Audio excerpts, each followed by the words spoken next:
Como les dije, para mí no es tan importante si no tienen la cámara encendida, pero si la pueden tener bien. Yo sé que a veces eso dificulta un poco la conexión. Ayer, de hecho, hubo varios problemas de conectividad.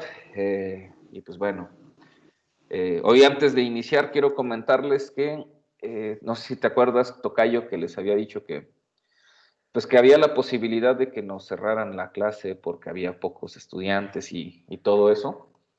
Pues bueno, Sí, me comentaron pues que iban a hacer lo posible, que, que no, pero que prácticamente me iban a solicitar que estuviera a disposición de la institución para apoyarlos en actividades en las que implicara algún tipo de grabación o cosas así. Y pues hoy ya van a iniciar. No sé si sepan que hoy es lo de la graduación. Hoy va a hacerse la actividad esta en vivo, online. Entonces, pues hoy vamos a trabajar hasta 9:50 más o menos, a las 10, para que la graduación es a las 11, para yo poder salir corriendo, irme volando para llegar a la universidad, pues no. Quiero de antemano pedirles una disculpa por eso, pero pues bueno, para que no nos cerraran la clase, pues ese va a ser, como quien dice, el acuerdo, ¿no? Que el pago. me parece un poco injusto, pero bueno, ¿no? Ya dicho esto, pues no sé, Ailton, ahí yo estoy subiendo las clases a un canal de YouTube. Al rato te hago llegar la liga del canal para que puedas ver las sesiones anteriores. En la sesión anterior vimos un poquitín, voy a compartir mi pantalla, nada más como para hacer una recapitulación. Vimos un poco del inicio del documental, hablamos un poco de estos directores, ¿no? De cómo surgió, las vistas, los Lumière, bueno, eso lo vimos hace algunas 2 semanas. Después vimos qué onda con la influencia de Bertholdt, de Flaherty, de Jean Rouge. Vimos un poco el ejercicio, la película de Viaje a la Luna, la estuvimos ahí analizando y les pedí a los compañeros, les pasé ahí unas ligas para que vieran un par de trabajos, ¿no? De un documentalista mexicano que en mi entender es uno de los, para mí es uno de los mejores, si no es que el mejor, pero siempre es difícil, ¿no? Hablar de quién es el mejor y quién es el más influyente, etcétera. Siempre va a ser complicado, es un poco cuestión de gustos y de enfoques, pero a mi entender, Nicolás Echavarría es uno de los mejores documentalistas mexicanos. Y les pasé ahí un par de ligas, ¿no? Me gustaría más o menos que primero me platicaran, pues Ángel y Ricardo, si pudieron ver estos trabajos, ¿qué les parecieron? Sí, bueno, yo sí pude ver los dos y me llamó más la atención el de este de la banda y los poetas Poetas campesinos. campesinos, que siento que está pues más elaborado, obviamente, y no sé, el toque como artístico que le dan al documental para hacer esto parecer ahora sí que muy, pues, muy interesante para la gente del pueblo, ¿no? Donde se desarrolla todo esto del circo y de la actuación y de esto. Ujú. Sí, me pareció, en lo personal, me pareció mejor el de Poetas Campesinos, pero los dos, o sea, también por la devoción de la gente y toda la fe y todo lo que ponen en Ajá. este niño, pues es Ujú. también muy, muy representativo Ujú. ¿Habías escuchado hablar de este personaje, del niño Fidencio? en mi vida. ¿No? No, no. Ok, esa es una por ejemplo, de las características luego del tipo de documental, ¿no? Que a veces se tocan temas que uno pues no conoce, que en su vida había escuchado, ¿no? De eso y, pues nos acerca, ¿no? Un poco este tipo de historias. En lo personal, y bueno, otra vez lo vuelvo a decir, totalmente subjetivo, para mí estoy de acuerdo, Poetas Campesinos para mí es una obra maestra y en mi entender es el mejor documental de Nicolás, pero bueno, me gustaría escuchar más opiniones. Ricardo, ¿sí pudiste ver los trabajos? Sí, Richard, sí, chequé los dos. Ajá. Y pues sí, estoy totalmente de acuerdo en que me agradó más el de Poetas Campesinos. Como que, como dice, el toque como artístico fue lo que lo hace más entretenido, por así decirlo. Y también lo que me pareció muy interesante fue como, a pesar de que pues en ese tiempo tenían sus limitantes, el audio, la edición de audio la tiene muy bien hecha, pues. O sea, se notan las voces y aparte la banda se escucha bien y todo. Y, y, y ya del Niño Fidencio se me hace más como, pues sí está larguito pero en ciertos puntos tiene cosas interesantes acerca de la historia. Sí, hablas de un aspecto técnico muy importante, ¿no? Estos documentales, bueno, creo que Poetas es del 80 y Niño Fidencio es un año después, ¿no? O 2 años después, pero lo que sí estoy seguro es que Poetas Campesinos es primero. Eh, sí, las limitaciones técnicas, aunque bueno, para la época, pues ya había avanzado mucho, ¿no? Sobre todo la onda del tipo de registro sonoro, ¿no? Le vamos a llamar el sonido directo, ¿no? El sonido que se graba en la locación, pues ya había avanzado algo los equipos. Obviamente, pues esto no es videograbación, no es grabación, es filmación, es película todavía, pero sí hay un trabajo ya de postproducción bastante ya sofisticado para la época. De hecho, seguimos trabajando con los principios, ¿no?, que están utilizando estos hombres, aunque pues ya en cuestión digital hoy en día, pero sí hay un trabajo muy, muy interesante en esta obra, ¿no? En estas dos obras, pero en lo personal en Poetas Campesinos. Ailton, te voy a pasar las ligas para que tú después eh, puedas revisar este trabajo, pero sí me gustaría, antes de iniciar eh, con nuestra, con nuestra diapositiva, con nuestras diapositivas, pues que empecemos viendo una secuencia que a mí me parece súper interesante, súper pertinente. Vamos a ver si... Todo este rumbo me conoce todo. Tampoco poeta. En fin, ¿y acaso el público esta vez escucha? ¿Ven bien la pantalla? Sí. Ok, bien, pues la voy a poner en grande y vamos a revisar esta secuencia, ¿vale? Escucha por compasión. Atiende a estos humildes trabajos que esta compañía te ofrece. Pues si para hoy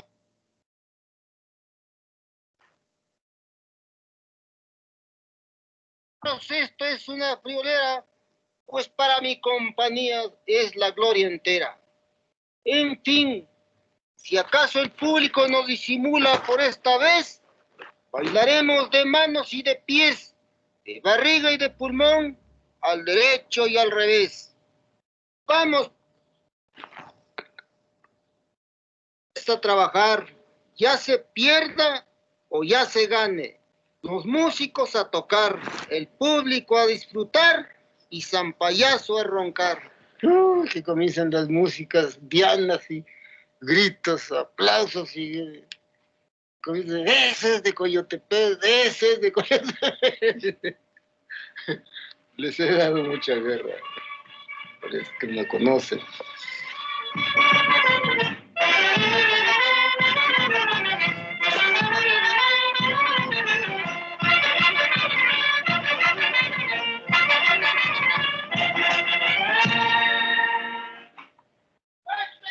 ¡Atención, mi naval! ¡He aquí la compañía morena! Va a dar una verdadera función, una gran función, y luego un rato de función, y veáis vuestros trabajos y el payaso ejército en acción. Les cantaré muchas coplas que les pueda divertir.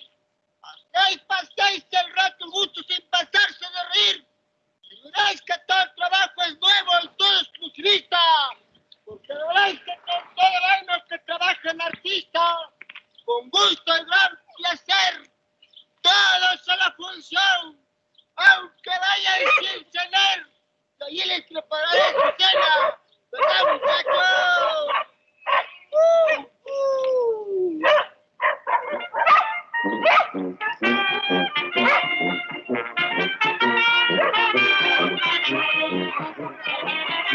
¡Aquí la compañía Morena! ¡La dama de la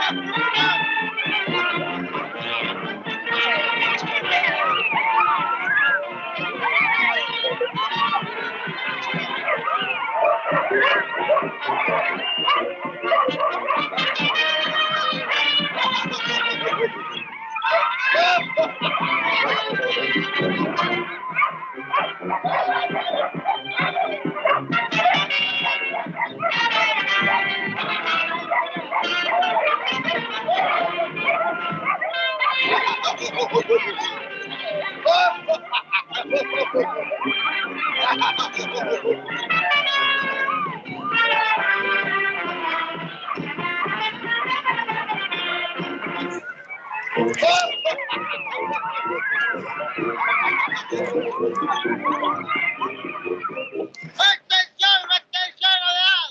Es que la compañía Morena va a dar su verdadera función, una gran función, todos a la función, aunque vayan sin cenar, que ahí se vendrán lo mismo, y si no, ahí les prepararé en su cena una cazuela de frijoles de caracha y sopa de calcetines. ¿Verdad, muchachos?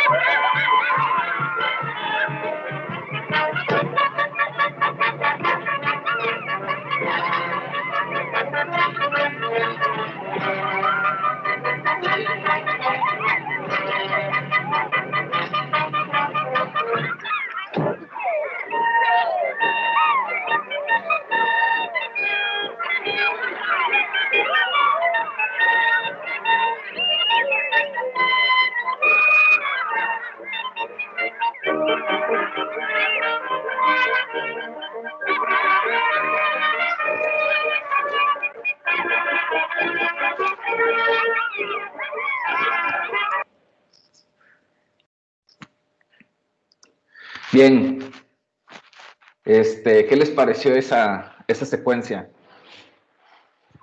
Sobre todo esta última secuencia donde ya vemos al señor vestido de payaso.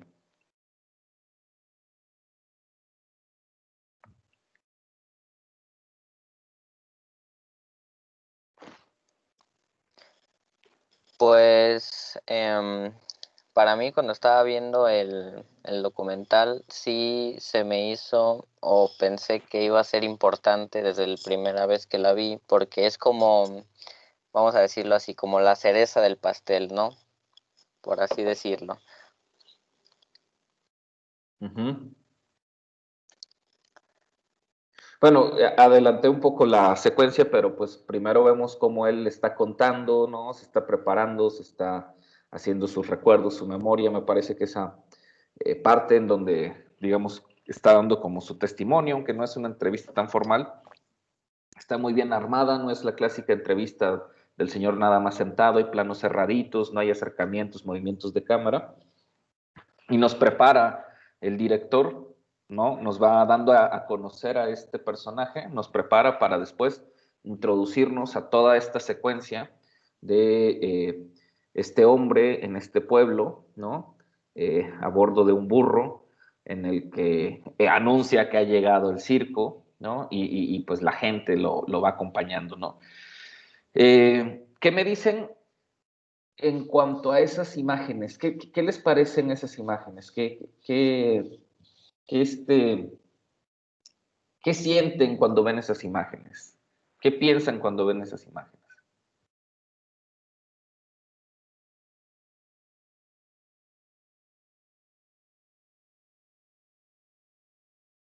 ¿Qué les parecen? ¿Están bien hechas, mal hechas, compuestas, bien compuestas, mal compuestas?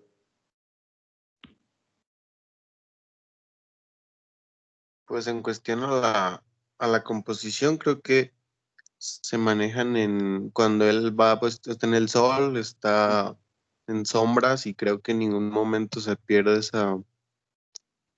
pues se va la imagen como a quemarse o a perderse en lo oscuro, simplemente se nota cuando cambia de un lugar a otro y yo creo que está muy padre, no sé cómo le hizo ahí, pues si estaba con una cámara, no sé, Todo él se hizo a estaba una sola moviendo. cámara. Sí. Ese documental nada más lo hizo Nicolás y su esposa, que era su sonidista, y creo que un amigo, productor, asistente, pero de ahí en fuera no hubo una, o sea, era todo a una sola cámara, ¿no? Y una cámara de cine, este, creo que, y no era 16, creo que sí era una cámara de cine, o sea, de 35, ¿no?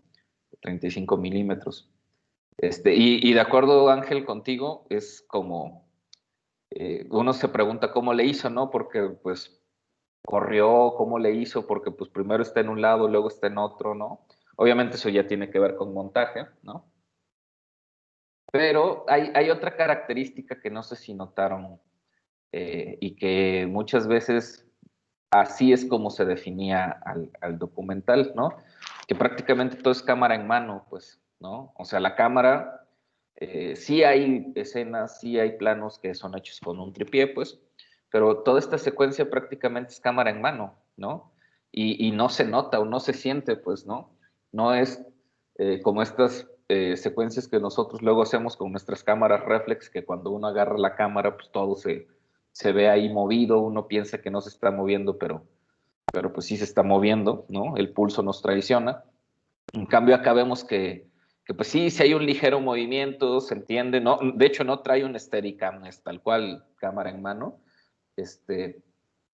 pero el movimiento es suave, pues, ¿no? El movimiento no se nota que sea abrupto, ni apresurado, ni se ve feo en cuadro, en la pantalla, ¿no? Hay muchos valores más de esta película que, les digo, en lo personal, pienso que es la mejor película de Nicolás Echavarría, y por eso quería iniciar con esta obra para conocer un poco de los enfoques o de lo que son los estilos de documental, ¿no? No sé, antes de empezar con esto, si hubiera algo más que quisieran comentar en especial sobre Poetas Campesinos. Ailton, lo que viste, ¿qué te pareció?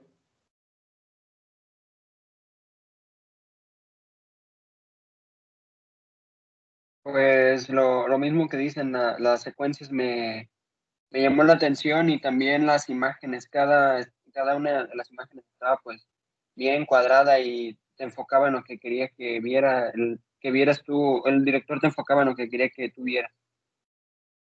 Ok, sí, muy bien. Pues bueno, vamos a ir avanzando, y vamos a ir precisamente en nuestra clase, pues como un director, sobre todo en el documental, aunque también el principio es similar al director de ficción, pues eso es quien nos narra, quien nos cuenta, quien con su historia y con las imágenes nos quiere narrar algo. Y en esto tienes mucha razón, Ailton, ¿no? Con estas imágenes, con estos planos que logra capturar, que logra crear, que logra producir Nicolás, pues nos cuenta una historia, ¿no? De este pueblo, de este campesino, de este payasito, de este artista, de este circo, ¿no? Y pues ahora sí que él, sí, o sea, para mí esta es una de las secuencias más poéticas, ¿no? De ahí yo creo que el nombre de Poetas Campesinos, ¿no? Es decir, Nicolás nos cuenta una poesía, ¿no? Nos narra un poema, ¿ok? Bien, entonces, cuestión de géneros, según los críticos de cine y los expertos en cine, solamente hay dos tipos de género cinematográfico, ¿no? O lo que le llaman los dos macrogéneros cinematográficos. La ficción, que vamos a entender por ficción toda obra, ya sea película, ya sea literatura, pero en gran medida cada obra que apela a la ficcionalidad, es decir, apela a la fantasía, ¿no? Específicamente en el cine, en el arte cinematográfico, la ficción, pues sabemos, es una historia ficticia, ¿no? Una historia no necesariamente real, aunque puede estar inspirada en el mundo real, ¿no? Aunque puede estar inspirada en un hecho real, ¿sí? Pero nosotros como espectadores, como público, perdón, asumimos que lo que estamos viendo pues tiene un origen ficticio, ¿no? Tiene un origen, llamémosle, falso. Es decir, la gente que está en la pantalla o que estamos viendo en pantalla, pues están representando, están actuando, ¿sí? Como lo vuelvo a decir, puede ser un hecho real, puede ser una película de guerra, de la Segunda Guerra Mundial, puede ser una película sobre la violencia en México, etcétera, ¿no? Pero al final y a cabo, pues es una ficción, sabemos que hay esta cualidad de la actuación que, si a ustedes les interesa un poco el teatro, pues algunas teorías del teatro dirían que el teatro, que los actores de teatro no actúan, sino que viven su personaje, pero al final sabemos que están actuando, que hay una técnica actoral, que hay una técnica de dominio artístico, de entonación, de preparación física, de un sinfín de herramientas que el actor necesita para hacernos o mostrarnos su actuación y que sea convincente, o sea, realista, pues, ¿no? Lo mismo sucede en el cine, e igual en las series y en la televisión, ¿no? Hay diferentes técnicas para que nosotros podamos observar una obra, ¿no? Una creación artística, la creación de un personaje por parte del actor y que éste nos transmita las emociones, los sentimientos que nosotros hemos sentido, hemos percibido, ¿no? Y por eso a veces hay unas actuaciones tan buenas que uno dice, pues es muy realista, ¿no? O sea, ese actor transmite una emotividad, una emoción, pues que sí existe en la realidad, ¿no? Y bueno, por eso en los festivales de cine y en los certámenes de cine y todos estas cosas de los Óscar y los Arieles, pues hay el premio a la mejor actuación, ¿no? Porque pues hay profesionales de eso que se dedican a eso, que pues tienen una gran preparación y logran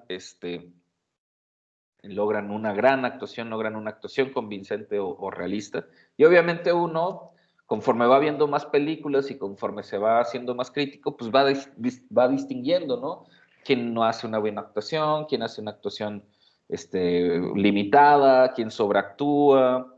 Y bueno, al final del día, uno sabe que cuando va a un cine a estar ahí 2 horas, hora y media, pues lo que va a disfrutar es de una historia ficticia, eh, entretenida, ¿no? Atractiva, visualmente, sonoramente, ¿no?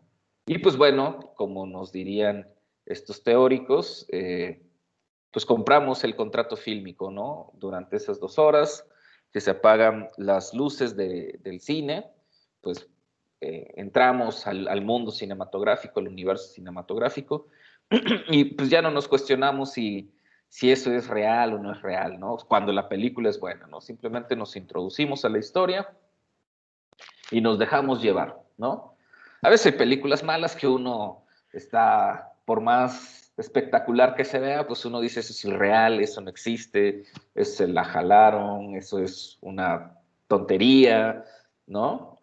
Pero aunque sea una película así de superhéroes o una película de acción o una película romántica o el género que a ustedes les guste o les interese, un thriller, suspenso, terror, el que sea, pues cuando la película es buena, uno ni siquiera tiene oportunidad para estarse cuestionando si está chafa o si hicieron, o sea, cuando la película es buena, uno se atrapa en la historia está pensando, ¿no? Cómo se va a solucionar, cuál va a ser, cómo va a salir adelante el personaje principal, si es un thriller, quién fue el asesino, ¿no?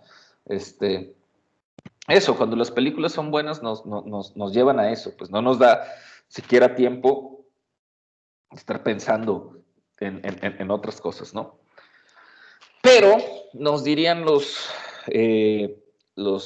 que saben de teoría del cine, pero hay otro género, o dentro de ese macrogénero hay otro gran género que sería la no ficción.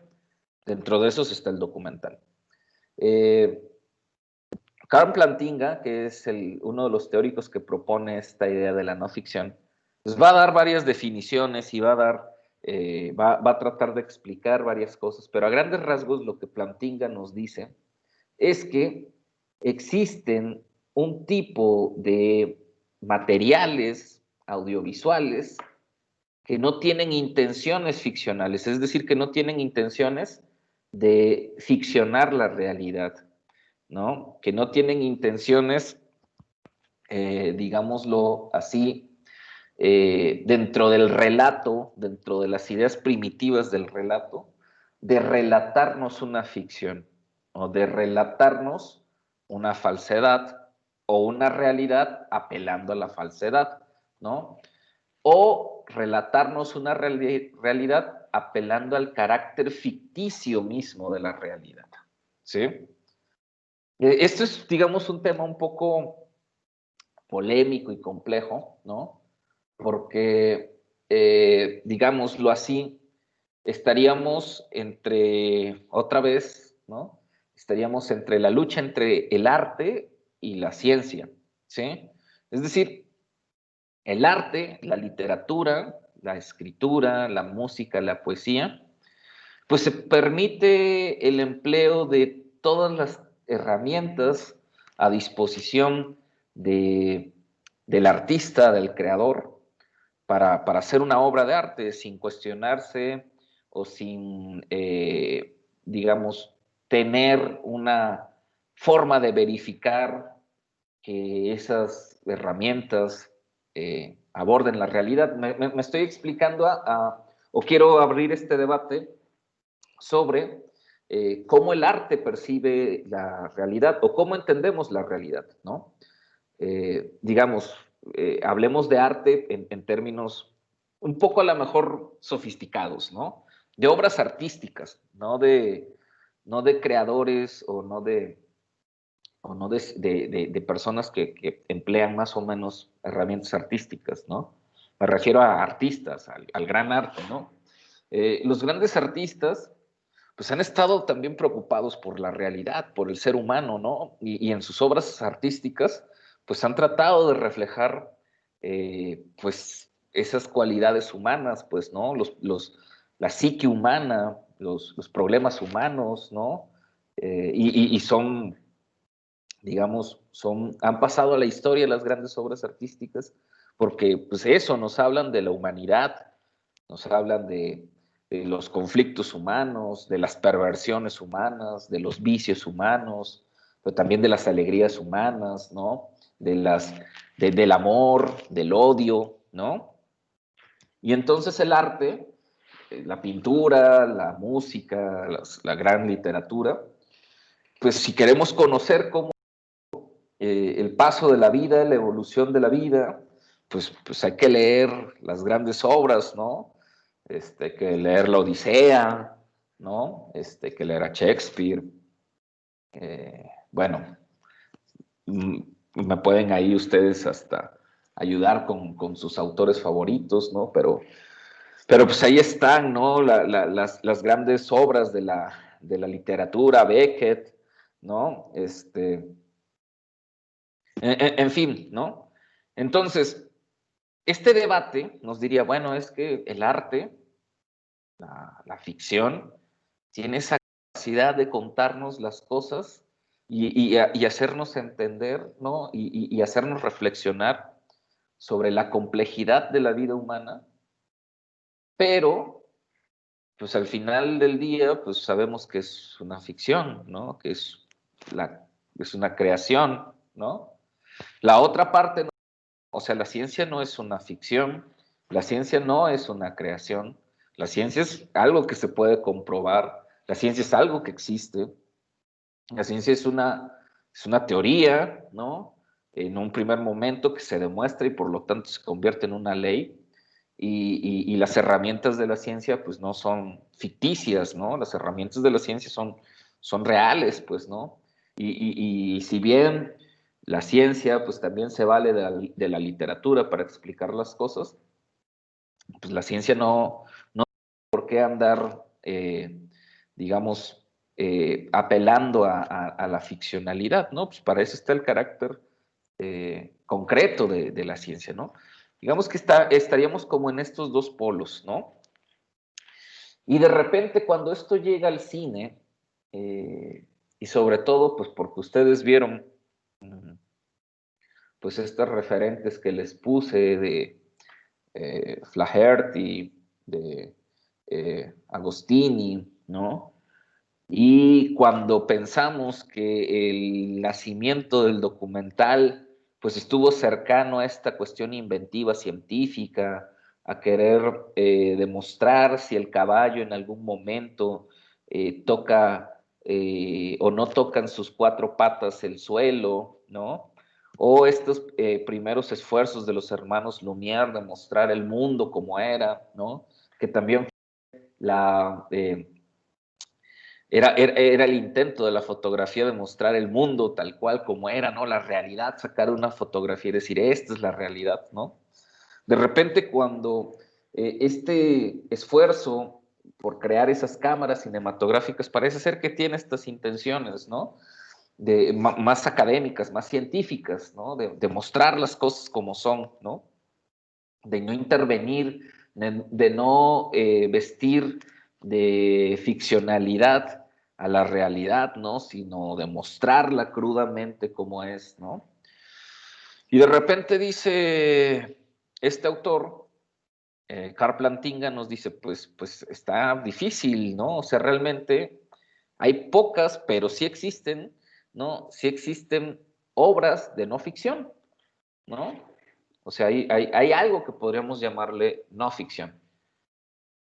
Él nos va a decir que la no ficción más pura podrían ser como estos videos que se graban o que se utilizan en las empresas o en las fábricas o en las instituciones, ¿no? Como estos videos que están ahí, videos de registro, pues, ¿no? Entonces, pues eso podría ser una característica no ficcional, ¿no? O sea, las cámaras de seguridad están ahí, ¿no? Con una función no narrativa, con una función no de hacer una película, con una función no de documentar la realidad, sino simplemente de vigilancia, pues, ¿no? Y las personas que llegan ahí no están actuando, ¿no? Están viviendo nada más, ¿no? Y puede ser que lleguen a cometer un asalto, que lleguen a cometer un crimen, un accidente, yo qué sé, pero las personas no están actuando ficticiamente frente a la cámara, ¿no? Simplemente están viviendo su vida. Otra cualidad nos diría este autor, o otro ejemplo nos diría este autor de estas cualidades no ficcionales, nos diría, pues son las cámaras que utilizan los médicos, ¿no? Para explorar el cuerpo humano. Es una cámara que se utiliza exclusivamente con fines científicos, ¿no? Su narrativa, no hay una narrativa en términos literarios, no hay prosa, no hay metáforas, simplemente la cámara registra pues el cuerpo humano, una operación, en fin, para lo que se utilice la cámara, ¿no? Probablemente los viajeros, los expedicionarios, ¿no? Los geólogos sobre todo, pues utilizan algún tipo de registro de cómo van ellos pues descubriendo cosas, ¿no? El procedimiento, los procedimientos, lo que van encontrando, ¿no? Y nos diría ahí, pues bueno, probablemente hay una intención un poco narrativa, porque pues quieren encontrar algo y hay un uso de la cámara con una intención narrativa, pero en gran medida pues simplemente registrar, ¿no? Y aquí es entonces en donde Plantinga dice, ok, el documental, lo que conocemos como cine documental, probablemente pertenezca al género de la... porque tiene un poco de esas características, ¿no? Un poco de registro, un poco de documentación de la realidad, un poco de no intencionalidad ficcional de los personajes que aparecen, ¿no? A cuadro, es decir, no están actuando, ¿no? Pero con el paso del tiempo se empezó a teorizar más, ¿no? Y se dijo, o se cuestionaba la idea de que los personajes que aparecen a cuadro actúan o no actúan, o cómo la cámara muchas veces, y no sé si a ustedes les ha pasado, si los han entrevistado o si han aparecido a cuadro en alguna ocasión, pues cómo la cámara impone, cómo la cámara en ocasiones pues provoca que la gente piense muy bien lo que va a decir, ¿no? No actúe de manera tan normal, sino que de alguna u otra forma empiece a vivir un personaje o a construir un personaje, ¿no? Hay un autor, un filósofo que les voy a recomendar, no necesariamente lo tienen que leer para esta clase, pero si les interesan estos debates lo pueden buscar, se llama Jacques Rancière. Y Jacques Rancière propone eso, que de alguna u otra forma siempre hay como una, digamos, como actuación, un performance, ¿no? En los individuos, y que de cierta forma, él es un filósofo, pues, ¿no? Pero él piensa que de cierta forma esta cualidad performativa de los seres humanos, pues está presente, ¿no? En la política, en la cultura, en la vida misma, y que en realidad lo que nosotros conocemos de las personas, de las con las que convivimos, etcétera, es su performance, pues, ¿no? Y eso tiene mucho sentido. Yo estoy seguro que a ustedes les ha pasado cuando una persona les interesa, pues cuando una persona les atrae, cuando una persona quiere quedar bien con esa persona, pues intenta, ¿no? Así como, esperemos que ya nos vayamos quitando ese concepto, pero era muy común y en términos de performance creo que funciona, esta idea del hombre cuando acorteja a la mujer, ¿no? De conquistar, ¿no? Y entonces empieza en este cortejo, que es una cuestión hasta biológica, ¿no? Empieza a actuar ciertos aspectos, ¿no? Ciertas cosas, ¿no? Empieza a darle cuidado a su apariencia,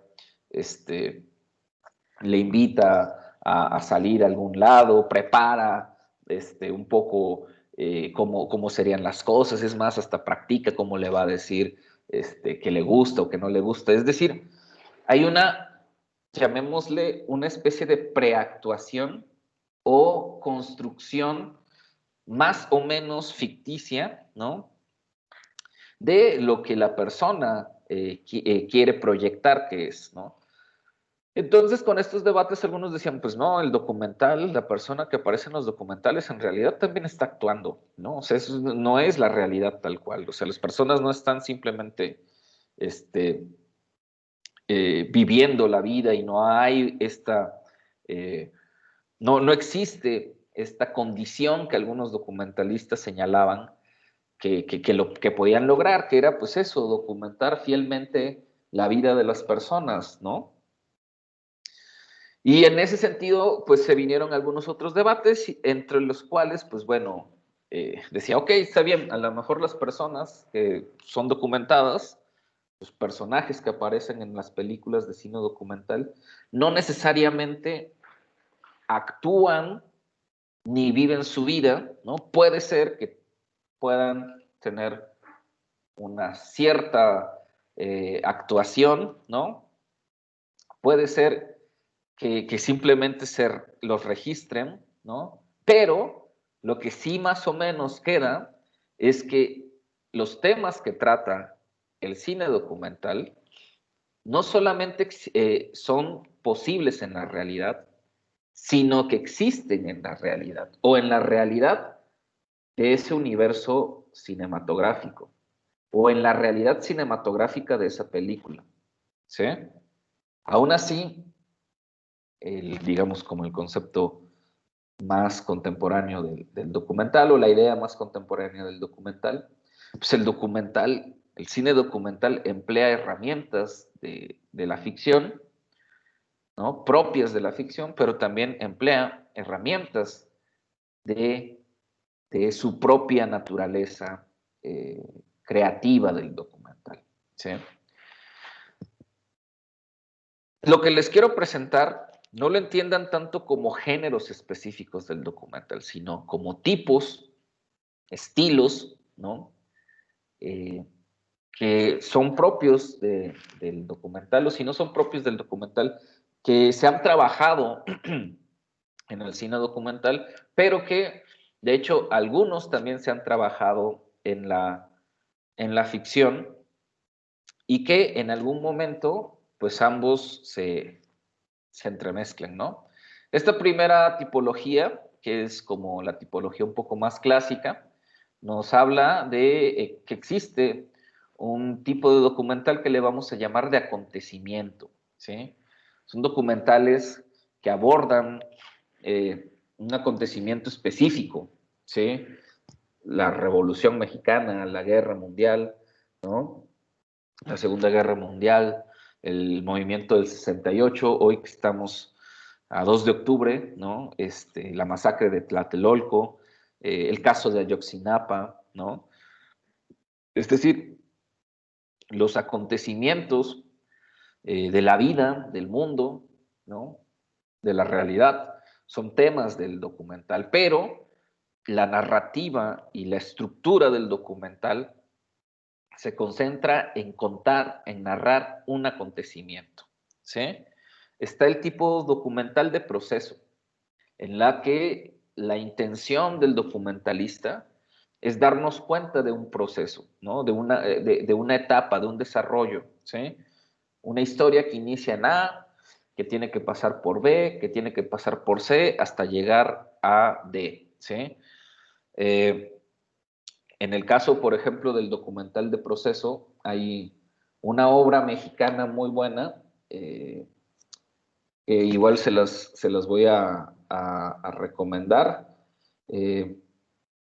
Esa obra en su momento logró tener como mucho impacto. Es la historia de un joven que está encarcelado de manera injusta, y que bueno, estos documentalistas pues documentan todo el proceso jurídico que atraviesa. Obviamente no estaban cuando pues el joven es detenido injustamente, no hay forma de documentar eso, pero sí documentan a través de testimonios, a través de pues eso, de testimonios, de la narración, cómo fue esta detención, cómo es su proceso en la cárcel, ¿no? Y después, pues, cómo es todo ese proceso pues, que lleva, ¿no? Entre los juicios, entre abogados, etcétera, ¿no? Si alguien se acuerda del nombre del documental, me lo recuerdo porque ahorita se me borró, estoy tratando de acordarme, pero bueno, ese documental fue bastante famoso. De hecho, lo tengo acá adelante, qué menso. No. Presunto culpable.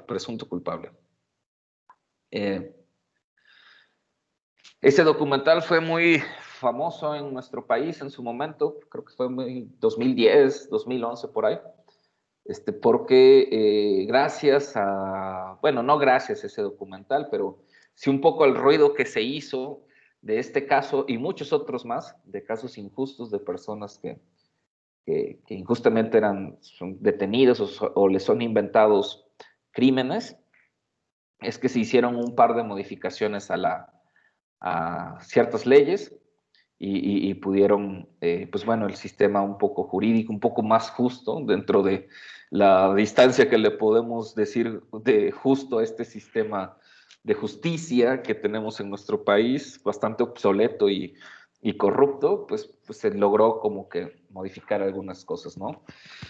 Un documental de viaje, que en gran medida es un tipo de documental pues que narra eso, ¿no?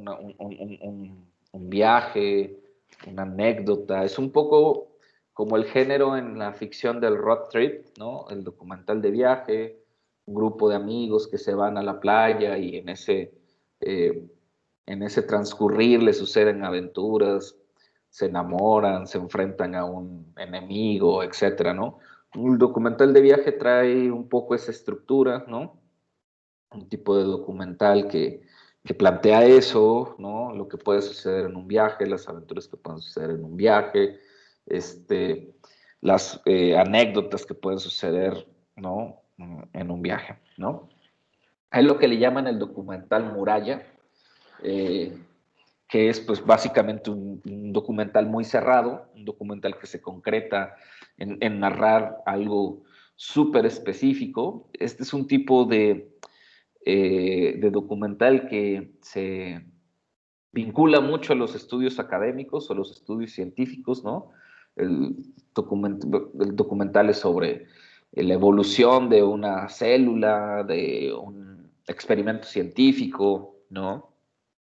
Una vacuna, qué sé yo, y que pues eso, como una muralla, pues se cierra, ¿no? Se abstrae de analizar otro tipo de cosas, sino simplemente hace una muralla alrededor de su idea y simplemente narra lo que es ese punto, ¿no? El documental histórico, que a diferencia del documental de acontecimiento, el documental histórico, su narrativa tiene la intencionalidad de narrarnos, de contarnos un hecho histórico concreto, ¿no? Pues bueno, antes, cuando más o menos hacían buenos documentales, History Channel, pues digamos, era como un ejemplo, ¿no?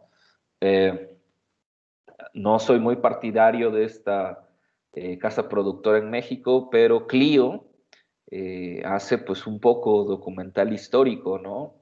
Los periodos de los presidentes, la Revolución Mexicana, la Guerra de Independencia, ¿no? Se entrevista, si es que se puede, a sobrevivientes, ¿no? De la Revolución Cristera, del movimiento del 68, qué sé yo, o a especialistas en el tema para construir una narración histórica y entonces, pues, de manera audiovisual, pues, armar este documental, ¿no?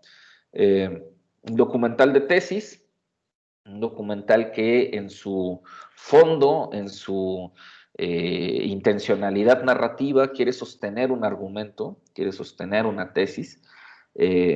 Por ejemplo, es un documental histórico y de tesis, el documental de Tlatelolco, Las claves de la masacre, igual se los voy a pasar.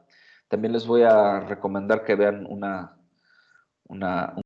al ratito les paso cuál es la película, pero en las claves de la masacre, pues hay esto, hay una intencionalidad de sostener algo, hay una intención de proponernos un argumento fuerte, ¿no? Ese es un tipo de documental de tesis.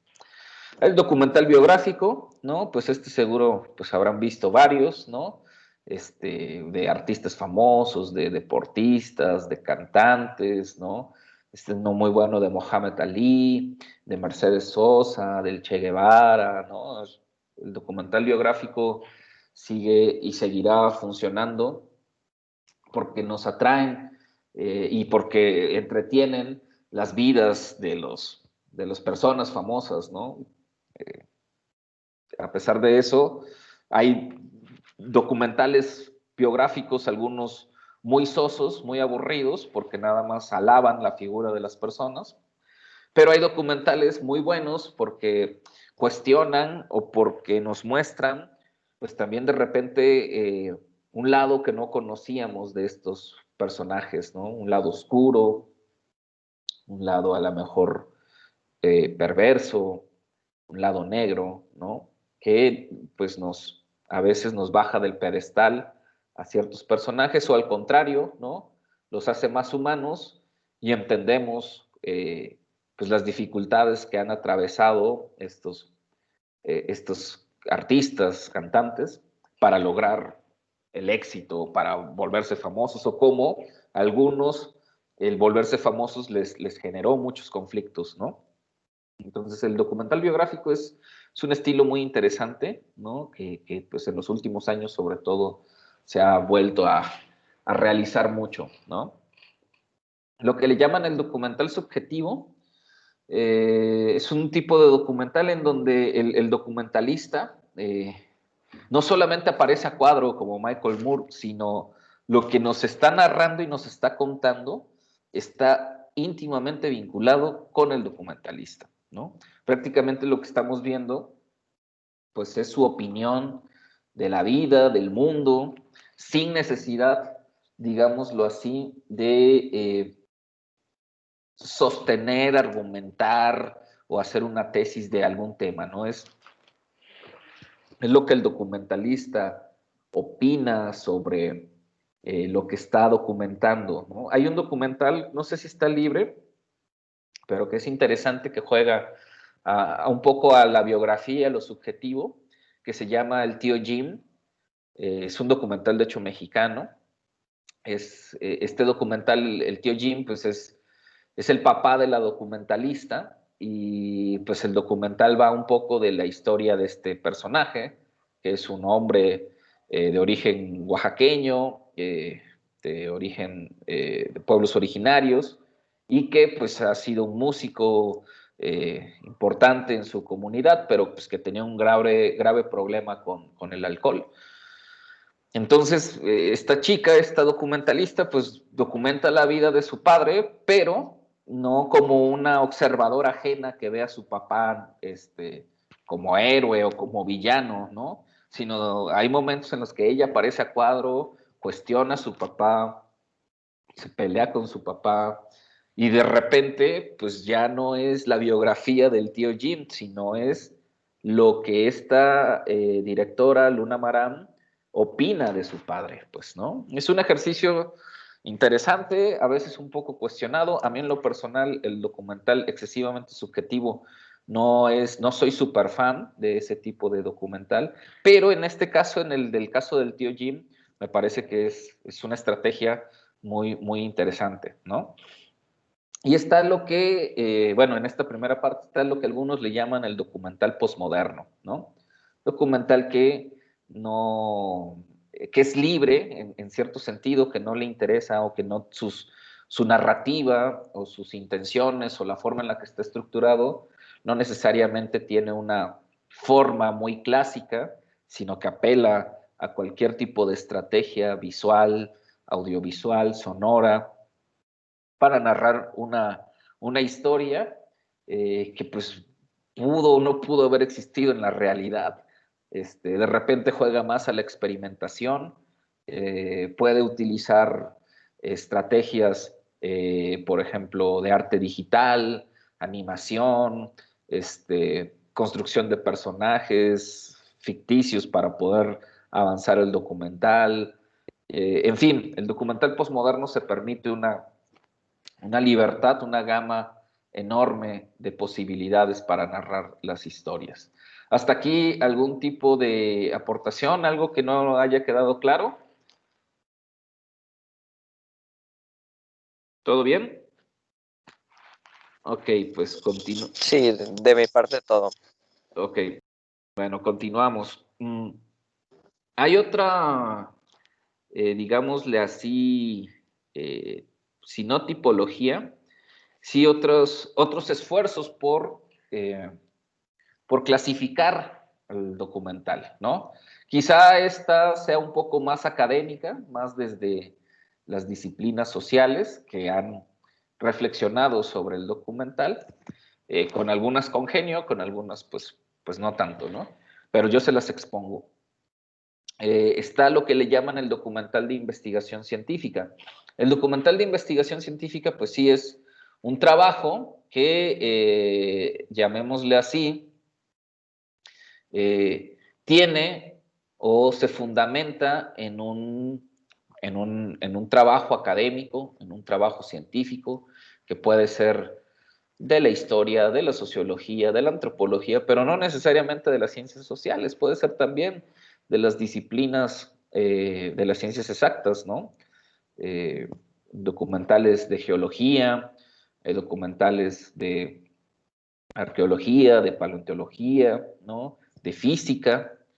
Digo, cuando también funcionaba y cuando hacían buenas cosas, bueno, que siguen haciendo cosas un poco, ¿no? Discovery Channel, pues llegó a tener cosas interesantes, ¿no? Yo les decía también History Channel había hecho unas cosas, pues, interesantes. Todavía sigue haciendo algunas cosas interesantes, pero ya se abocaron más al entretenimiento, pero si les gusta la revista sigue haciendo mucho trabajo de exploración, de documentar investigaciones que se están haciendo en el mundo, ¿no?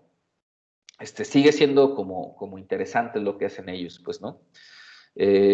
A veces ha sido muy cuestionado este tipo de documental, sobre todo pues por las nuevas corrientes en el cine documental, que señalan que ese tipo de trabajo pues es muy rudimentario, que es muy aburrido, que han hecho una fórmula, que no son muy inventivos, que no son muy creativos, que son programas más bien de televisión, que no es una narración cinematográfica, que no hay un desarrollo o un desarrollo creativo de una problemática, no hay una historia que se narre, sino simplemente pues se acomodan hechos, se acomodan acontecimientos y pues se le da una línea narrativa. Probablemente sí ese tipo de críticas, pues sí existan en ese tipo de trabajos, ¿no? Pero yo creo que más que menospreciarlos, son intenciones diferentes, ¿no? Sin embargo, sigue siendo documental, sigue siendo una creación audiovisual, probablemente no artística cinematográfica, para no entrar en polémicas con los cineastas, ¿no? Pero que sí tiene intencionalidades de documental, tiene intencionalidades no ficcionales, ¿no? Y que pues no solamente son válidos, sino pues son necesarios también. Hay un grupo de gente, hay gente a la que le gusta ese tipo de programas, de documentales, ¿no? De obras audiovisuales, que pues eso, que registran un invento científico, que registran un invento, una investigación científica, ¿no? En el caso de México, hay un trabajo muy interesante que se llama NAICA, que es un documental sobre una zona en el norte del país, que en una mina descubrieron un tipo de cristales que se forman con el paso de los años, ¿no?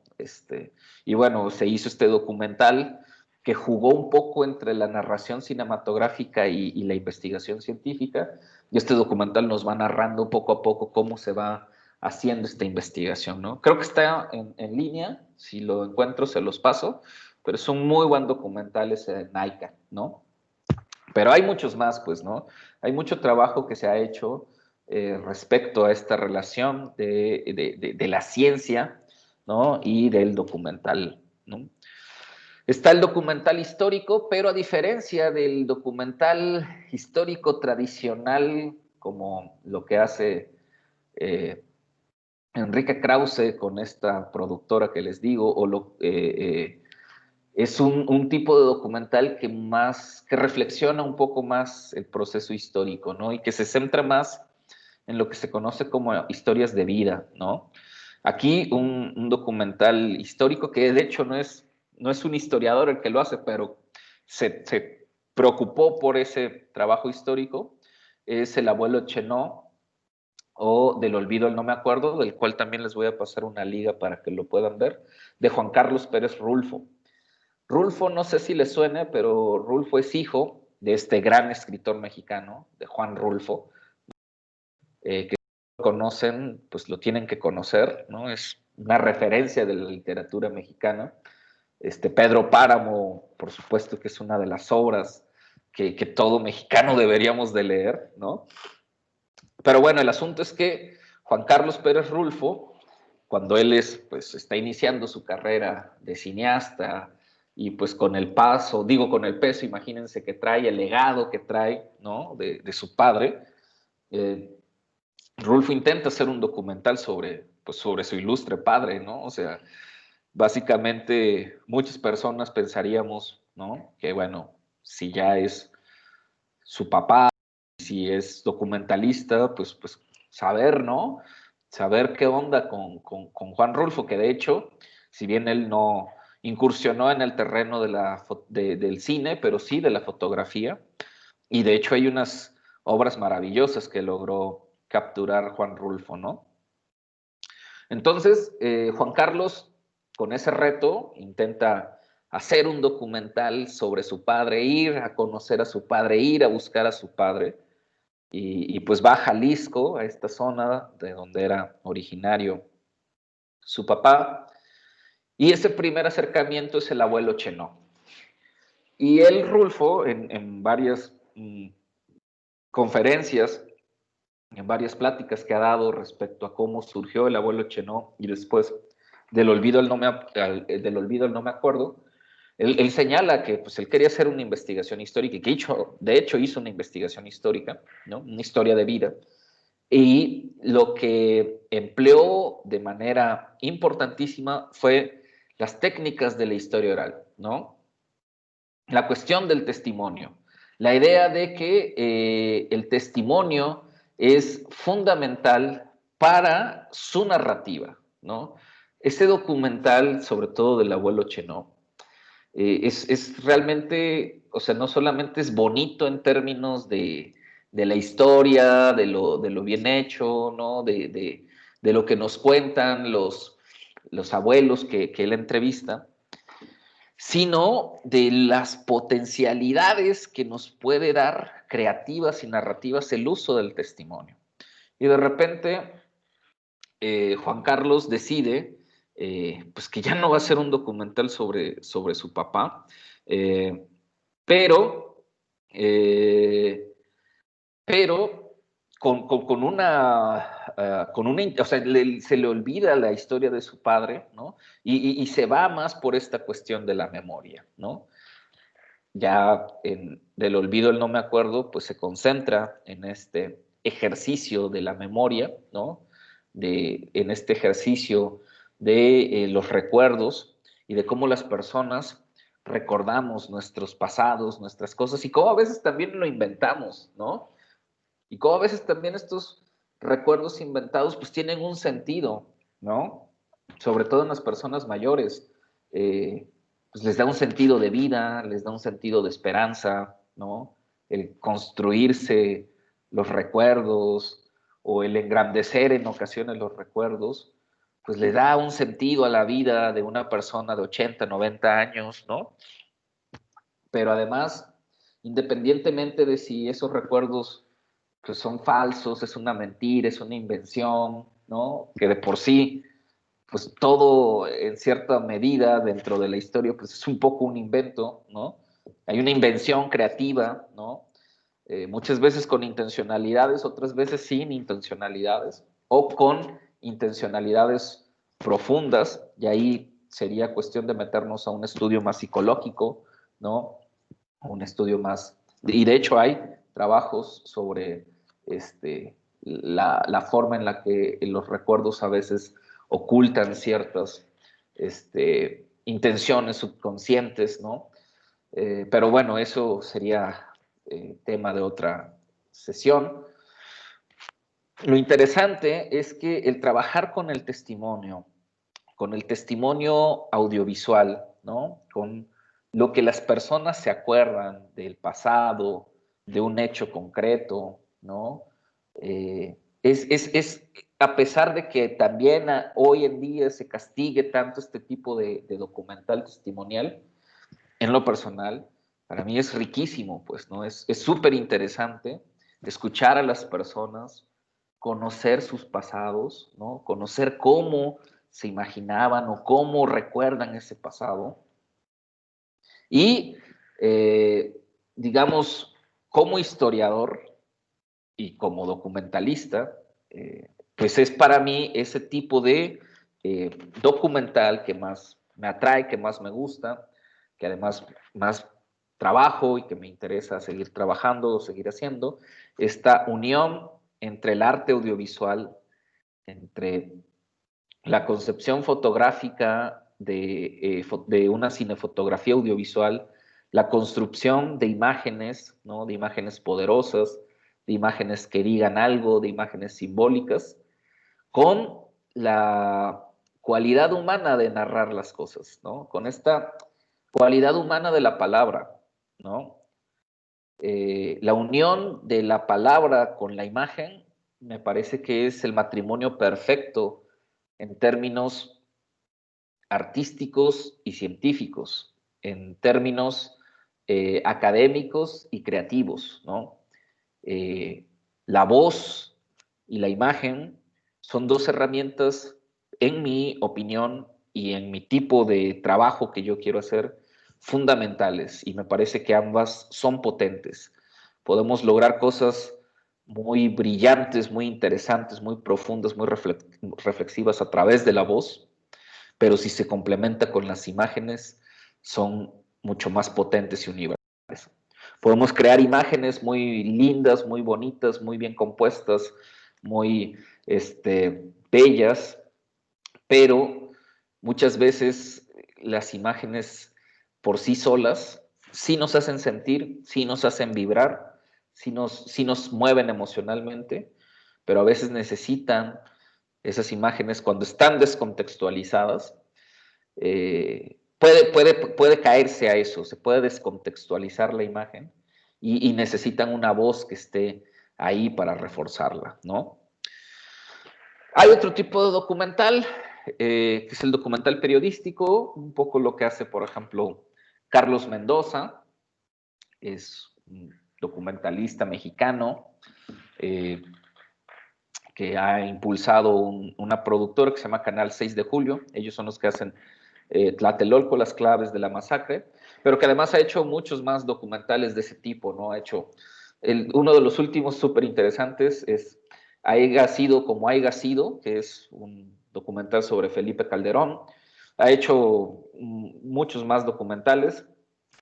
Sí, quizás un poco desde las intenciones más periodísticas, es decir, más del periodismo, más de noticias que están sucediendo en el momento, más desde las técnicas periodísticas, sí, hacer entrevistas, hacer testimonio, grabar las entrevistas, pero aunque parezca que son dos actividades muy cercanas, el periodismo y la historia, pues sí hay pequeñas diferencias. Al final del día no importan tanto las diferencias, ¿no? Pero sí hay, digamos, intencionalidades un poco diferentes, ¿no? La historia apela más a unas narraciones más de larga duración, la historia apela más a un tipo de construcción de un problema que involucre al ser humano en tiempo y espacio, ¿no? Y sus, digamos, y sus debates epistemológicos van más sobre esta idea, ¿no? del ser humano en tiempo y espacio. Y el periodismo, pues su debate tiene que ver más con la información, con la veracidad, con lo eventual, ¿no? Con los acontecimientos diarios. Y aunque, pues bueno, muchas veces la historia ha empleado técnicas del periodismo y viceversa, o muchas veces para poder hacer investigaciones históricas se recurre al periodismo, a las fuentes del periodismo, pues sigue cosas diferentes.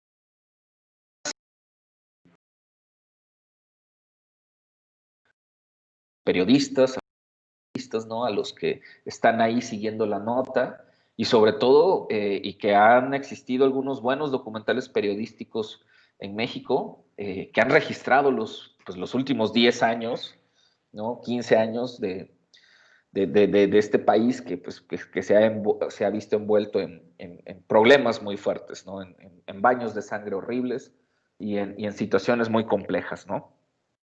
Y bueno, pues por ahí hay 3 o 4 documentales, además de los de Carlos Mendoza, de corte periodístico. Por ejemplo, está Hasta los dientes, un documental que juega entre lo periodístico y lo cinematográfico de manera muy brillante, que narra la historia de dos estudiantes del TEC de Monterrey, en Monterrey, que son cruelmente, vilmente asesinados por el ejército, pero que cuando se da a conocer este hecho, el ejército y el presidente Calderón y bueno, el gobernador de Nuevo León señalan que estos estudiantes eran narcotraficantes, que iban armados hasta los dientes y que atacaron a estos militares, ¿no?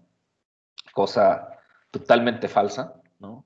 Los dos jóvenes uno era un estudiante becado, ni siquiera era de Monterrey, creo que los dos ni siquiera eran de Monterrey, se habían quedado hasta tarde por algunas situaciones escolares y les tocó ahora sí que la mala suerte que cuando ellos iban saliendo del campus, de donde estudiaban, los militares iban persiguiendo a eso sí, a unos narcotraficantes, se fugan estos individuos y pues por la inercia, imagínense, por cómo actúan estas corporaciones, pues ven a estos dos chicos y les disparan sin consultar, sin preguntar, simplemente los atacan y los acribillan, ¿no? Entonces el director de este documental pues conocía más o menos la historia de uno de estos chicos y empezó a investigar, a hacer una investigación periodística, también con elementos de investigación histórica, y pues nos entrega esta obra que es dramática, que es fuerte, ¿no? Pero que, pues, o sea, es una obra cinematográfica muy bien lograda, pero fundamentalmente es periodística, ¿no? Y de repente con eso también se cae el mito, sobre todo de ciertos documentalistas hoy muy artistas, que el periodismo no tiene nada que entregarle al cine documental. Claro que el periodismo tiene mucho que aportarle al cine documental. Claro que la labor periodística le ofrece muchas herramientas narrativas al cine documental, ¿no? Está el documental de corte antropológico. Si bien Nicolás no es un antropólogo tal cual, pero me parece que Nicolás se ha preocupado mucho por temas de la vida social de nuestro país, de la vida cultural de nuestro país. Bueno, vimos Poetas Campesinos, está Niño Fidencio, está un documental que se llama Tesguinada, que es sobre cómo se vive la Semana Santa en una comunidad tarahumara.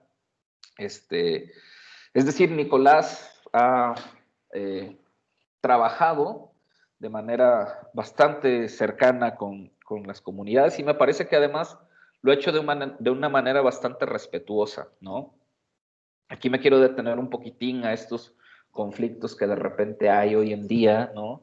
Con el tan cuestionado trabajo antropológico. Es cierto que la antropología difícilmente se pueda poder quitar este velo de sus orígenes, ¿no? Del nacimiento de la antropología como una disciplina colonizadora, pues, ¿no? Como una disciplina que surge en Inglaterra, en Francia, con las finalidades de ir a conocer a los pueblos exóticos del África, ¿no? O en Estados Unidos con la intención de ir a conocer estos pueblos, estos pueblos en Hawái o estos pueblos en Australia, cuando se descubre este continente, bueno, descubren, ¿no? Cuando se encuentran con este continente y entonces mandan expedicionarios a eso, ¿no? Aventureros a indagar qué hay, ¿no? Qué hay en estas tierras, qué frutos, qué animales, qué tipo de personas. Y de repente la antropología nace un poco en ese contexto y un poco con estas finalidades de conocer a los pueblos y de encontrar la forma de someterlos. De hecho, no solamente en el siglo XIX tuvo esas funciones la antropología, también en el siglo XX, algunas corporaciones y algunos estados fuertes, Estados Unidos e Inglaterra, financiaban antropólogos para ir a conocer, para ir a investigar a países de tercer mundo, como les llaman, o como nos llaman, ¿no? A países subdesarrollados y poder entender sus dinámicas, entender su forma de pensar, su forma de proceder, ¿no? Y difícilmente la antropología se va a poder quitar ese velo, ¿no? Y hay documentaciones serias, ¿no? Que hasta la CIA todavía sigue financiando algunos trabajos de corte antropológico y sobre todo la relación entre la antropología y la psicología, que ha permitido para las grandes corporaciones entender cómo nos conducimos los seres humanos, ¿no? Cómo en ocasiones los seres humanos respondemos a ciertos estímulos y pues por ahí hay toda una crítica muy fuerte a la antropología.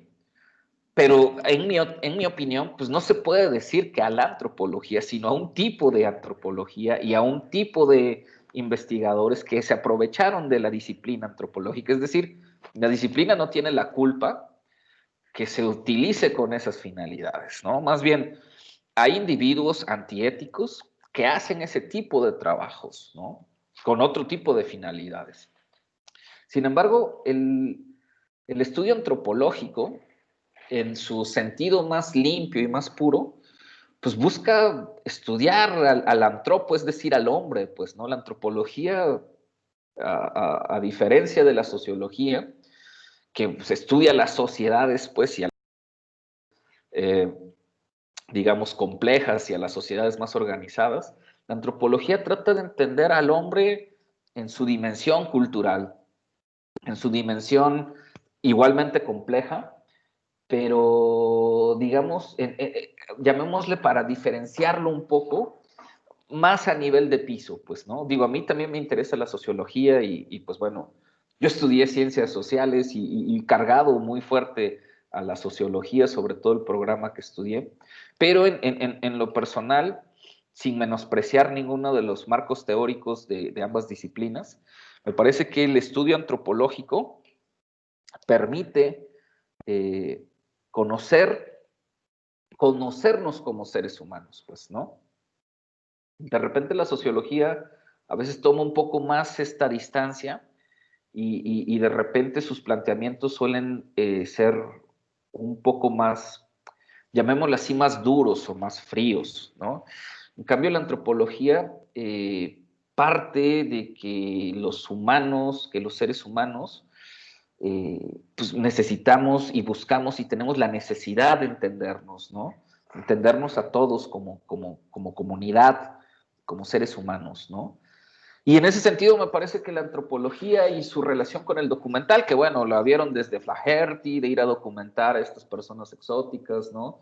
Hasta el mismo Jean Rouch, que hablamos un poco de él, ¿no? Este francés que le llaman la atención los rituales de las comunidades africanas y va y registra ahí.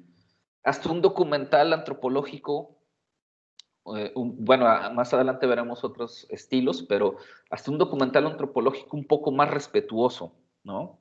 Un documental antropológico en donde no se prejuzga a las personas o no se les retrata de una manera, digamos, como exótica. Si se fijan detalladamente en los trabajos, en estos dos trabajos que vimos de Nicolás, pues tienen una intención un poco antropológica, hay una mirada antropológica, hay una mirada de conocer al otro, pero es una mirada respetuosa, ¿no? Es una mirada que no, digamos, que no se interesa por lo exótico, que no se interesa por lo raro, por lo difícil, sino se interesa por cómo estas personas, en el caso de poetas campesinos, ¿no? Pues ese es su entretenimiento, ¿no? Un circo de una comunidad, ¿no? Y cómo la llegada de este personaje, de este mimo, de este payasito, pues atrae a las personas, pero además cómo hay un discurso político súper interesante en este personaje. Ya no vimos esa secuencia cuando ya está contando sus coplas, ¿no? Como se le dice en el lenguaje poético, pues, ¿no? Estos versos, estas frases, ¿no? Hay una crítica, ¿no? O sea, no es, el documental no es nada más narrar visualmente la historia de los marginados, ¿no? De estas personas marginales, ¿no? O sea, sino también poner su posición, pues, ¿no? Su posición ante la vida, Eso me parece que ese tipo de documental antropológico, puede lograr, y todavía hay algunas cosas que se han hecho, se sigue utilizando, se sigue empleando. En lo personal a mí me gusta ese tipo de documental también. En lo personal intento ser un poco ese tipo de documental. Y pienso que la sociología y su marco teórico muchas veces no funciona tanto, aunque sí hay trabajos de documental sociológico, pues, ¿no? Pero a veces no funciona tanto, ¿no?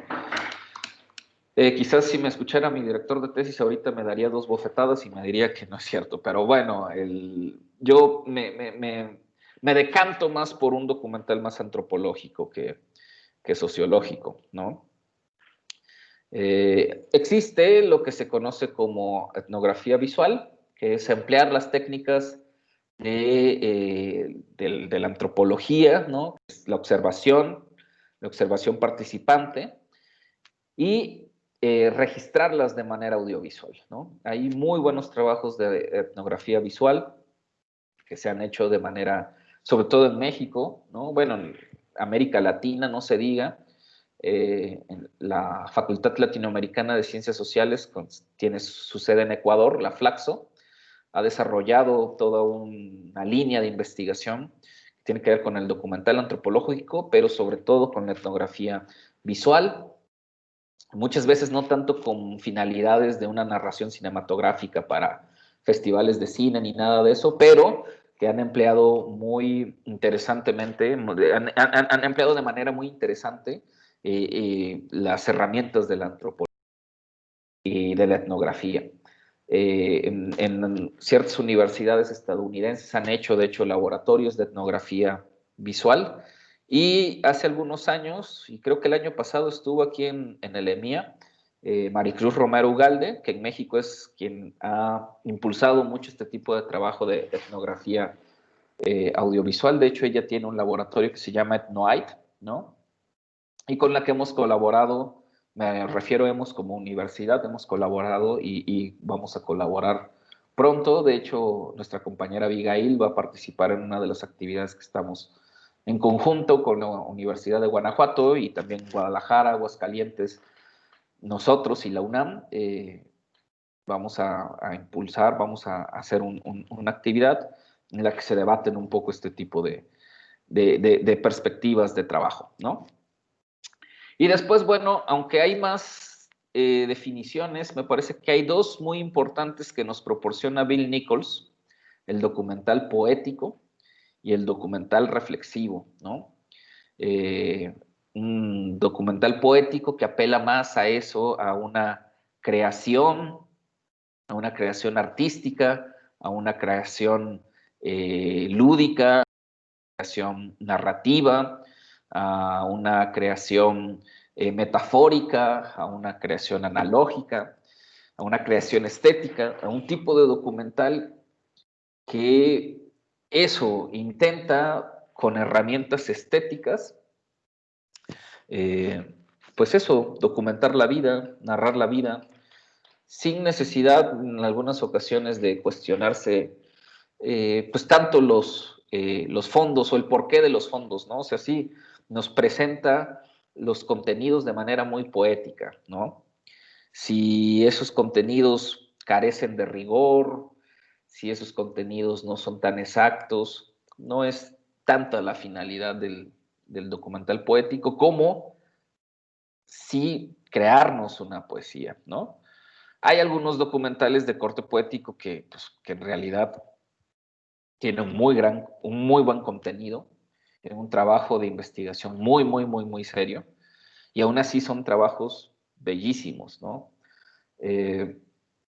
Por ejemplo, les recomiendo de esta directora mexicana Tatiana Hueso, su documental Tempestad. Tempestad es un poema, ¿no? Tempestad es un trabajo poético, ¿no? Bello, de un tema súper difícil, que es el, el que seas encarcelado de manera injusta, ¿no? Tatiana Hueso, para que lo vean, no les voy a spoilear, conoce la historia de 2 mujeres que han sido encarceladas de manera injusta en el marco de la violencia que vivimos en el país, ¿no? Hasta ahí es lo que les puedo contar para que lo vean. Y es un tema delicado y es un tema difícil. Y ella hace una gran investigación, ¿no? Periodística sobre todo. Y, o sea, y con todo eso, no a pesar más bien, y con todo eso, Tatiana Hueso nos regala un poema de documental, ¿no? Hace una obra poética, pero con un fondo muy fuerte, muy trabajado, ¿no? Muy riguroso, porque esta documentalista es una persona muy seria, ¿no? Y nos entrega una obra maestra, pues, nos entrega un trabajo, pues, con decirles que logra ser nominada a mejor película en los Arieles, ¿no? Siendo un documental, pues, ¿no? Es la primera vez que de hecho gana un documental a mejor película siendo un documental, ¿no? Y con ella se completa este triunfo de los 3 grandes documentalistas mexicanos. Así como tenemos estos 3 o 4 grandes cineastas mexicanos, ¿no? Guillermo del Toro, Iñárritu y Cuarón, así también en el documental tenemos a nuestro triunviratum de los 3 grandes documentales modernos, ¿no? Juan Carlos Pérez Rulfo, Everardo González y Tatiana Hueso, a mi entender, y su papá, Nicolás Echeverría y después Carlos Mendoza. Pero con ellos, con estos 3 documentalistas más jóvenes, ¿no? Es que está, digamos, ahorita este boom del cine documental. Y después Bill Nichols nos habla de un documental de tipo reflexivo. No, ojo, no está hablando Nichols ni de académico, ni de científico, ni nada, sino de un documental que genera reflexión o que si no es su intencionalidad primaria o si no es su objetivo, si yo voy a hacer un documental reflexivo o yo voy a hacer un documental para que la gente reflexione, si bien no es esa quizás la intención de los directores, este tipo de documentales genera una reflexión, ¿no? Invoca a una reflexión, sus secuencias son reflexivas, sus intencionalidades son reflexivas, y entonces podemos hablar de un documental de corte reflexivo, ¿sí? Ahora bien, también el documental puede ser entendido como un instrumento, ¿sí? Como un instrumento cultural, político, ideológico, de transformación social.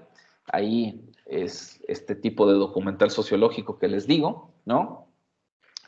Pero en el cual quizás ya no es tanto la forma en la que se concibe el documental o cómo se construye el documental en términos narrativos o creativos, es decir, desde la concepción del guión, el online, la escaleta, etcétera, sino más bien cómo el documental ha sido utilizado como eso, como una herramienta, como un arma en algunas ocasiones, ¿no? El documental como un instrumento, sobre todo en el rubro político, ¿no? Digo, no me declaro un fan del Peje, no soy un amlover, de hecho no voté por él en estas elecciones, la verdad es que voté las elecciones pasadas sí por él, pero en estas ni siquiera voté. No soy un creyente ferviente de este personaje, sí me parece que es un político un poco a la antigua, ¿no? Pero que de cierta forma es un poco diferente a los políticos contemporáneos, ¿no?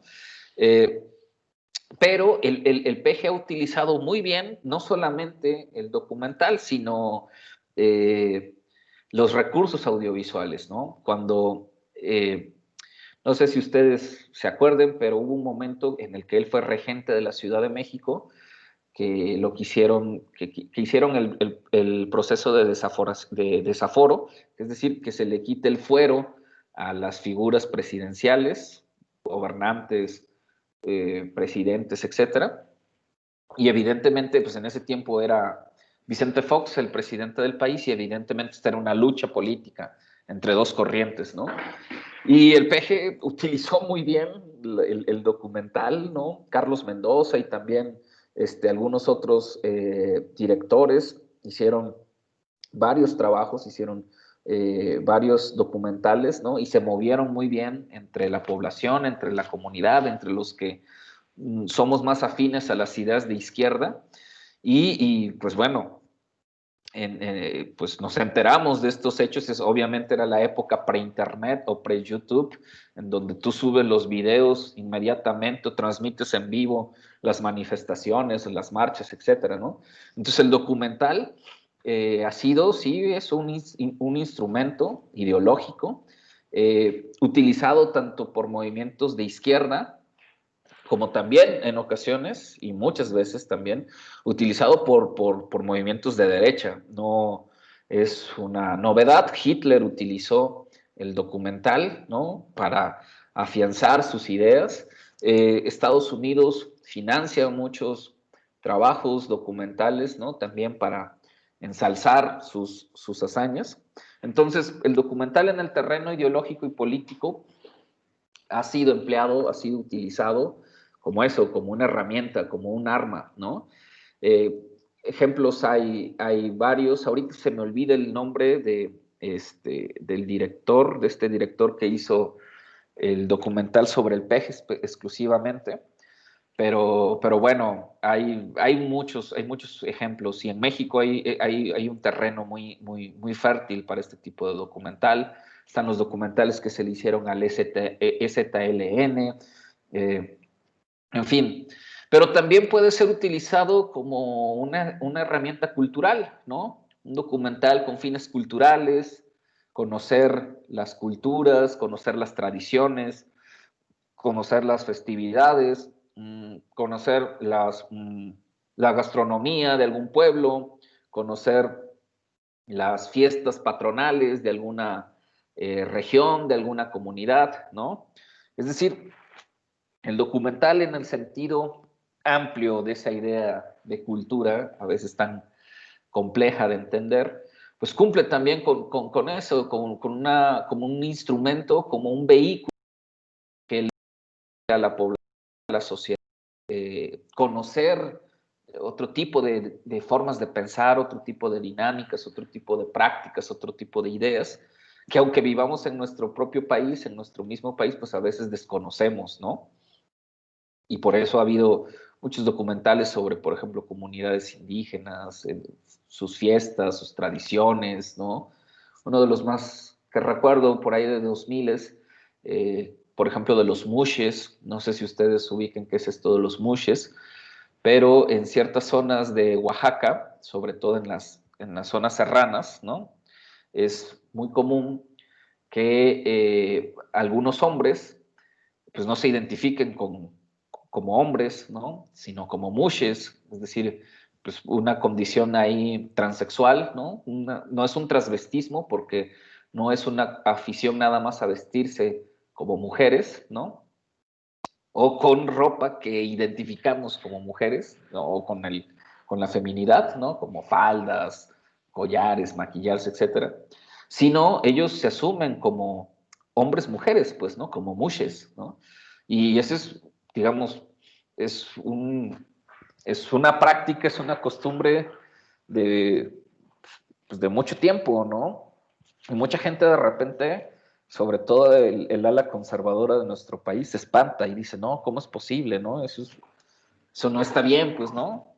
Eso es una perversión, cuando en realidad, pues, es una práctica y es una costumbre que tiene su sentido, que tiene su porqué, que está muy arraigada a estas comunidades y pues que para ellos no les hace bronca, ¿no? O sea, para ellos no hay tanto problema, pues no hay problema para nosotros pues que no somos de mente abierta, ¿no?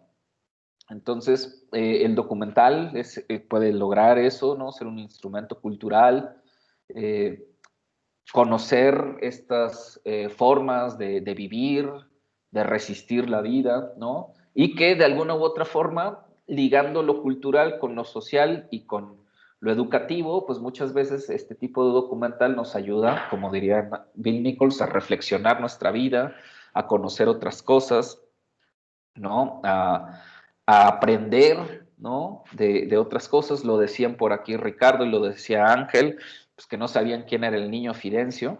Yo antes de ver el documental de Niño Fidencio había escuchado un poco de este personaje, pero realmente no conocía todo cómo era la historia de de este personaje, ¿no? Y que es un personaje histórico, que es un personaje que existió, ¿no? Entonces el documental tiene, vuelvo a decir, esas cualidades. Y bueno, para cerrar, pues existen estas, llamémosle, si no nuevas posibilidades, pero sí una forma de trabajar, digamos, más o menos reciente, que no necesariamente está vinculada al documental cinematográfico, que no necesariamente es un tipo de documental que está pensado para las pantallas de cine o para los grandes festivales, ¿no? Sino otro tipo de intención a los registros documentales, al documental, ya no le llamémosle cinematográfico o el cine documental, sino al documental audiovisual, ¿no? Lo que se conoce como investigación colaborativa, que es un poco una evolución de la antropología. Hay un tipo de documental o un tipo de proyectos documental que entienden que no existe un director, que la figura del director en realidad no funciona como en el cine industrial o como en el cine clásico de conoce todo el proyecto, que tiene toda la idea súper clara, que es un artista y que tiene el concepto súper claro de la propuesta, ¿no? La investigación colaborativa plantea que la obra audiovisual es una colaboración entre todos los participantes, ¿no? No solo entre los que aparecen a cuadro, que ya de por sí son nuestros colaboradores, no solo entre tu equipo, tu crew de producción, es decir, tu sonidista, tu fotógrafo, tu asistente, etcétera, sino que la obra se construye de manera comunitaria, ¿no? De manera colaborativa entre todos los participantes, ¿no? Se trabaja en la idea entre todos, se toman decisiones, se consulta, se platica, se debate hacia dónde va el documental, cómo se quiere hacer ese documental. Generalmente a veces pueden ser obras o pequeñas obras que integran un todo, ¿no?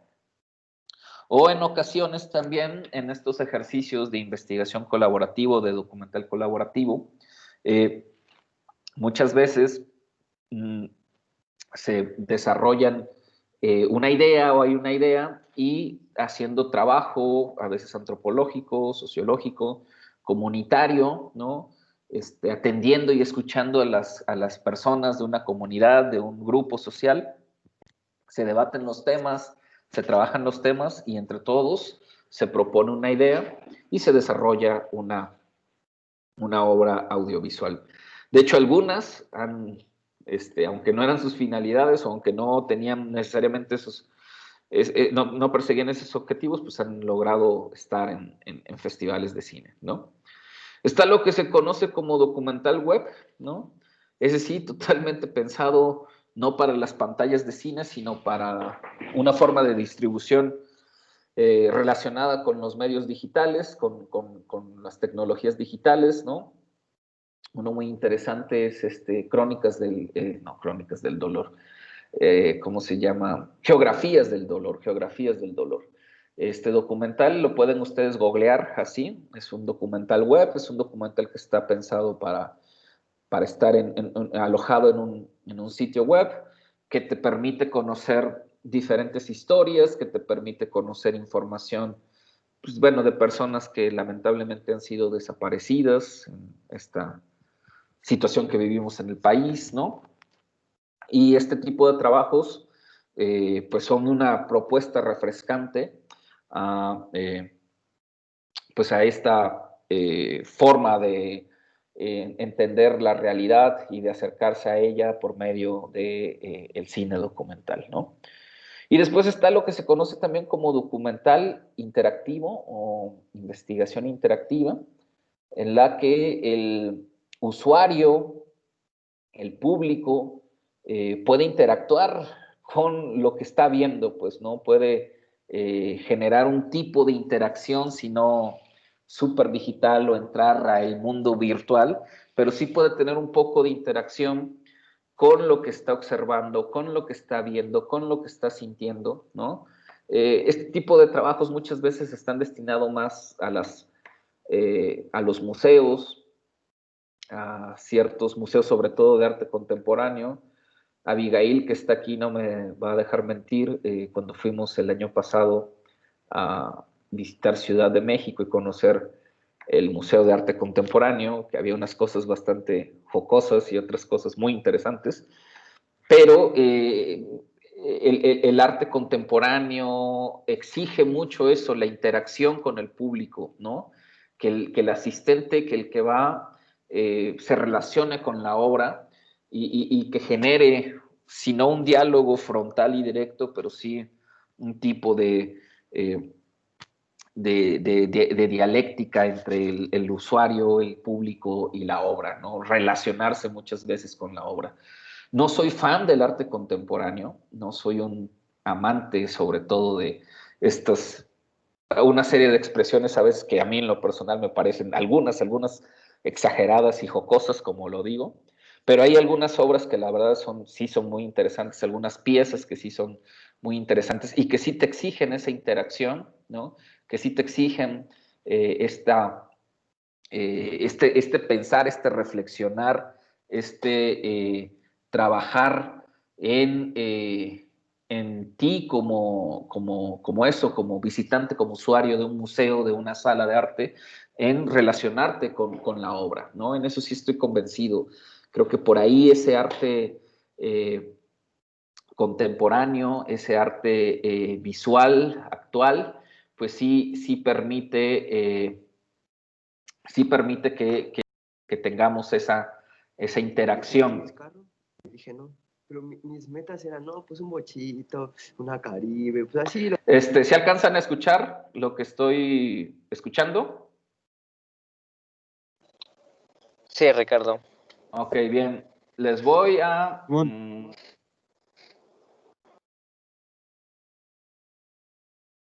Todos aquí tienen Netflix, ¿verdad? Sí. Ok, este es el documental que quiero que vean, La Libertad del Diablo. Está en Netflix, no, pues, está ahí disponible. Como les dije, pues yo tengo que cortar la sesión pues ahorita ya, porque tengo que ir a colaborar con esta actividad de la universidad, pero bueno, yo se los dejo para que los vean las siguientes 2 horas, pero ustedes lo pueden ver en el momento que quieran. Lo que sí me gustaría que al ver este documental es, siguiendo esta tipología que les propuse, que me traten de identificar, ¿no? ¿Cuál es un poco el género, ¿sí?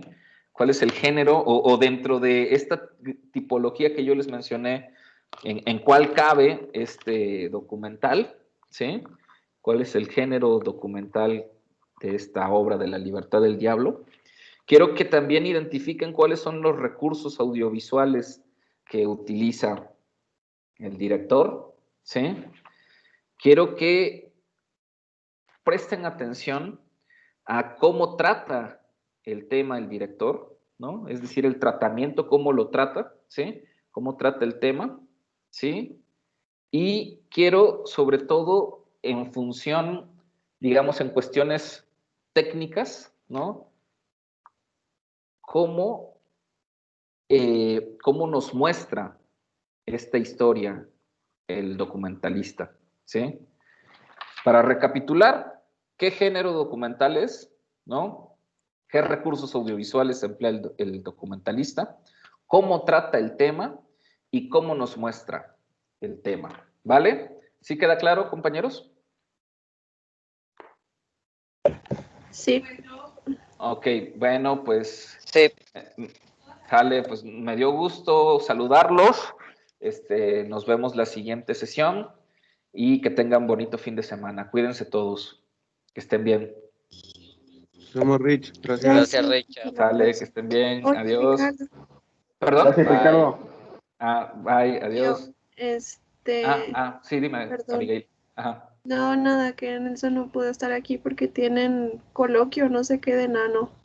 Sí, no te preocupes, no hay problema. De hecho, yo pues, ya me tengo que retirar porque tengo que ir a la cosa esta de la graduación. Pero sí, sin problema, no hay problema, Abigail, para que le digas, ¿no? Va, nos Sale. vemos. Nos vemos, Gracias. adiós, adiós.